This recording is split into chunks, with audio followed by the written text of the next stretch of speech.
My Lord இந்த படத்தை பத்தி என்ன சொல்லணும்னு நினைக்கிறீங்க மை லார்ட்? மை லார்ட் என்ன அது குத்துனாலும்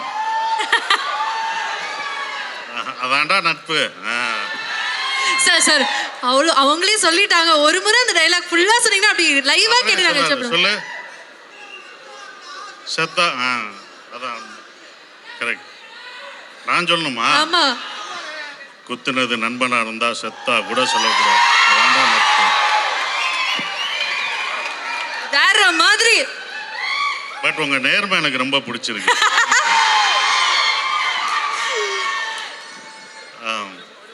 சார் மயிலாடு பத்தி. மயிலாட் ராஜ்முருகன் சார் அவருடைய இயக்கத்தில் நடிக்கிற படம் மயிலாட் ரொம்ப சிறப்பாக வந்திருக்கு. ஏன்னா அவருடைய ஜோக்கர், குக்கு, அவர் எழுதின அந்த புத்தகங்கள், ஆனந்த விடனில் எழுதின கட்டுரைகள், இதுக்கெல்லாம் நான் வந்து ரசிகன். அவர் எனக்கு இந்த கதை சொல்லும்போது இந்த கதை என்னவா இருக்கோ அந்த கதைக்குள்ளே நான் வந்து அடாப்ட் பண்ணிக்கிறேன்னு சொல்கிறேன். அது மாதிரி தான் அவர் என்ன நினச்சாரோ அப்படி எடுத்திருக்காரு. அதுக்குள்ளே நான் வந்திருக்கேன். எஸ். அண்ட் அதே மாதிரி ட்ரெய்லர் பார்க்கும்போது உங்களுக்கும் சோமசுந்தரம் சாருக்கும் ஒரு பியூட்டிஃபுல்லான ஒரு காம்பினேஷன் படத்தில் காத்துட்ருக்கு அப்படிங்கிறது எங்களுக்கு தெரியுது. ஸோ அதை பற்றி தெரிஞ்சுக்கலாமா? சோமு சார் வந்து இந்த படத்தில் சொல்கிற மாதிரி, மங்காத்தாவில் சொல்கிற மாதிரி கடைசியாக வந்து சேர்ந்தவர் விநாயக். அது மாதிரி எங்கள் டீமில் கடைசியாக ஆபத் பாந்தா வந்து எங்களை காப்பாற்றுறது சோமு சார் தான். ஏன்னா அவர் ஆர்டிஸ்ட் இல்லை. அந்த ஆர்டிஸ்ட் வர முடியாத ஒரு காரணம், வேறு ஆளே இல்லை. என்ன பண்ணுறேன்னு முடிச்சிருக்கும்போது அவர் ஃபோன் பண்ணி ஜோக்கரில் நடித்தனால அவர் சொன்ன உடனே வந்தார். கதை எதுவுமே கேட்காம என்ன பண்ணவே தெரியாது, அப்படியே இம்ப்ரூவ் பண்ணார். ரொம்ப சிறந்த ஜோக்கரில் நம்ம பார்த்துருக்கோம். சிறந்த நடிகர். அவரோட நான் பணியாற்றினது ரொம்ப சந்தோஷமான விஷயம். எஸ்.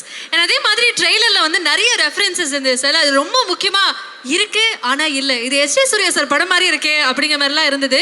ஸோ இந்த ட்ரெய்லரில் வந்த கட்ஸ் எல்லாம் படத்துலையும் நாங்கள் பார்க்க போகிறோம். ஸோ உங்களுக்கும் எஸ். ஜே. சூர்யா சாருக்கும் இருக்கக்கூடிய அந்த பாண்டை பற்றி தெரிஞ்சுக்கணும்னு ஆசைப்படுறோம். ஒரு ரசிகர் மாதிரி தான் எஸ். ஜே. சூர்யா இருந்த மாதிரி. ஏன்னா இந்த படத்தில் அவர் பேர் வந்திருக்கு இல்லை. ஏன்னா எஸ். ஜே. சூர்யா படம் மாதிரி அவர் படங்கள், வாலி, எல்லா படமும் பார்த்த விஜய் சாரை வச்சு எடுத்த படங்கள் எல்லாமே எனக்கு பிடிச்ச ஒரு படமாக இருந்தது. அவரோட ரசிகர் நான். ஸோ அவர் பேர் இதில் வந்தது எனக்கு ரொம்ப சந்தோஷம். Beautiful sir. அதே மாதிரி February 13 வந்து மக்கள் எல்லாரும் மைலாட் வந்து பார்க்குறோம் அப்படின்னா அதுக்கு நீங்கள் பரிந்துரை செய்கிறதுக்கான காரணங்கள் தெரிஞ்சுக்கலாமா? மைலாட் அது வந்து February 13 ரிலீஸ் ஆகுது. எப்படி டூரிஸ்ட் ஃபேமிலியில் ஒரு ஹியூமனிட்டியை பற்றி சொன்னனோ இந்த படமும் உங்களை அன்பை போதிக்கும். மற்ற மனிதநேயம், ஹியூமனிட்டியோடு இருக்கணும் அப்படின்ற ஒரு விஷயம் இருக்கும். உங்கள் ஃபேமிலியோட, குழந்தைங்களோட எப்போதுமே என்னுடைய படம் ஃபேமிலிக்கான ஒரு படம் இருக்கும். ஸோ அது ஃபேமிலியோட, உங்கள் குடும்பத்தோடு இந்த படம் பார்க்கலாம். யங்ஸ்டர்ஸ் உங்களுக்கான படமும் இருக்கும். இந்த படம் இப்போ உள்ள ஜென்ரேஷன் ரொம்ப கோவமும் விட்டு கொடுக்காதனமும் இருக்கும்போது இதெல்லாம் கொடுங்க அப்படின்னு சொல்லக்கூடிய ஒரு படமாக இது. ரொம்ப ஜாலியாக அவரோட ஸ்டைலில் ராஜ்முருகன் சார் கலகலப்பாக காமெடி பண்ணி கூப்பிட்டு போகல, உங்களை சிரிக்க வச்சுக்கிட்டே இருப்போம். படம் சோகமெல்லாம் இருக்காது. உங்களை சோகம் அழுக வைக்க மாட்டோம். உங்களை சிரிக்க வைக்க போகிறோம், சிந்திக்க வைக்க போகிறோம். அப்படி தான் இந்த படம் கண்டிப்பாக இருக்கும்.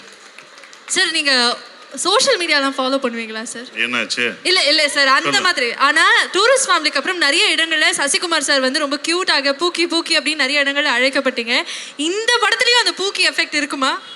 கண்டிப்பாக இருக்கும்.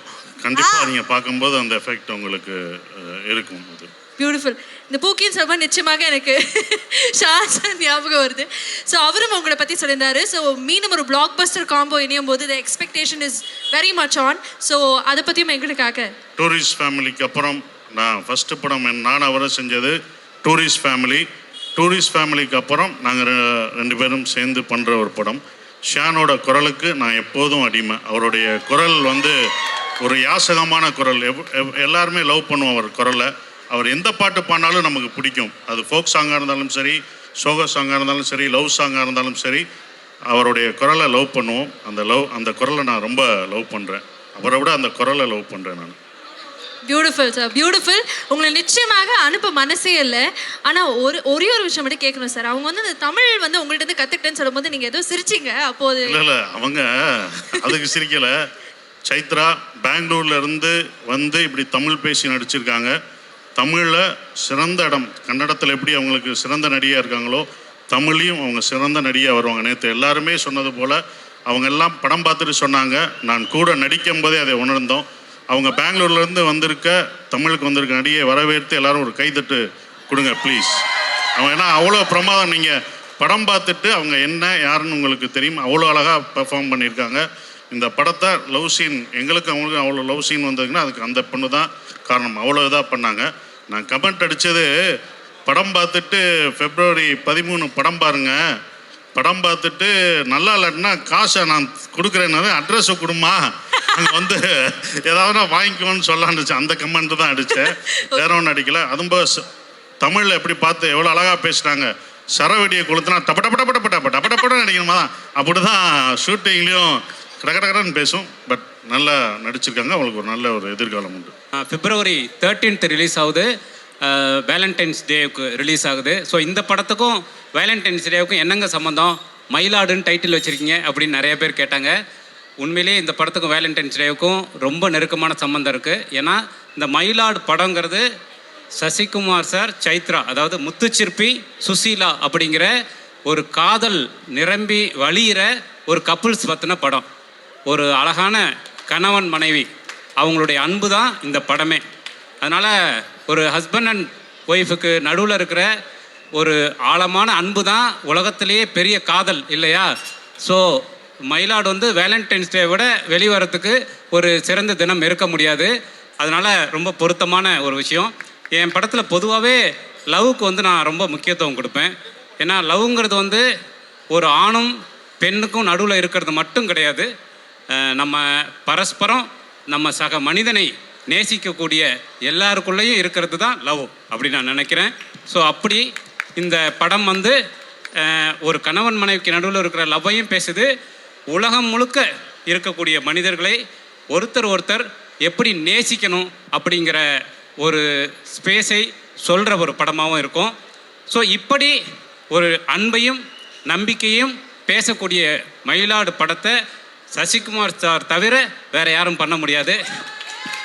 ஏன்னா உங்களுக்கே தெரியும், மொத்த தமிழ் ஜனங்களுக்கும் தெரியும், சசிகுமார் சார்னாலே அது வந்து அன்பும் மனிதமும் அப்படிங்கிறது. அது சினிமாவில் மட்டும் இல்லை, சினிமாவுக்கு வெளியிலும் அப்படி வாழக்கூடிய ஒருத்தவர்.